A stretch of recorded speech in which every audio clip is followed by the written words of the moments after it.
মৌলবাদ চরমপন্থা যাতে উত্থান হতে না পারে।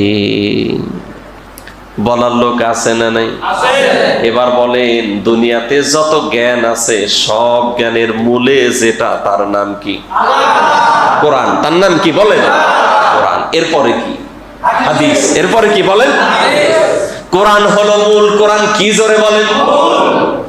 কোরআন হলো সকল জ্ঞানের উৎস। পৃথিবীতে যত জ্ঞানী আছে, পণ্ডিত আছে, দার্শনিক আছে, চিন্তাবিদ আছে, যত বড় ডিগ্রিধারী আছে, সবাই গবেষণা করতে করতে একটা পর্যায়ে যখন কোরআনের কাছে আসে, তখন ভিক্ষুকের মতো মাথাটাকে নোয়া কোরআনের দিকে হাত বাড়ায়। ঠিক কিনা বলে? সকল জ্ঞানের মূল হলো এই কোরআন।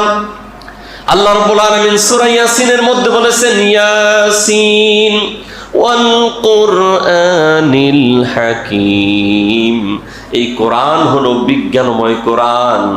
এই কোরআনে সব আল্লাহ বলেছেন।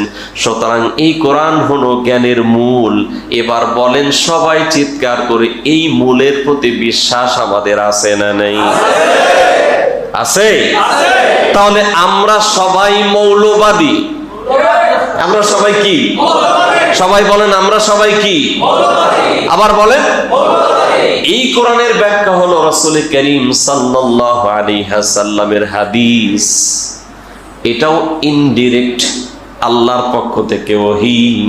এই হাদিসের প্রতিও আমাদের বিশ্বাস আছে না নাই? তাহলে কোরআন আর হাদিস হলো মূল। এই বলে আমরা বিশ্বাসী। তাহলে আমরা সবাই কি?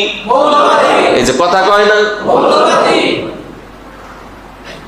ধর্ম নিরপেক্ষতাবাদী, জাতীয়তাবাদী, আমরা কি?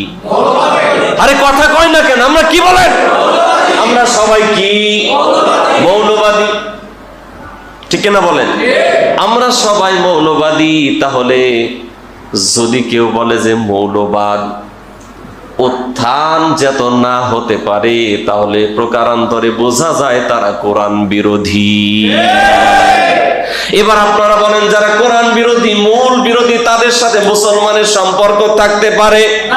জোরে বলেন, থাকতে পারে। আগামীতে যেই সুযোগ আসবে, কোরআন বিরোধী, মূল বিরোধীদের সাথে আপনারা থাকবেন? জোরে বলেন, থাকবেন। যদি আপনি থাকেন তাহলে বিপদ আছে না নাই? মূলের সাথে যিনি আছেন, সবাই বলেন তো তিনি কে? কোরআন কার? এটা হলো মূল। এই মূলের সাথে আছেন আল্লাহ।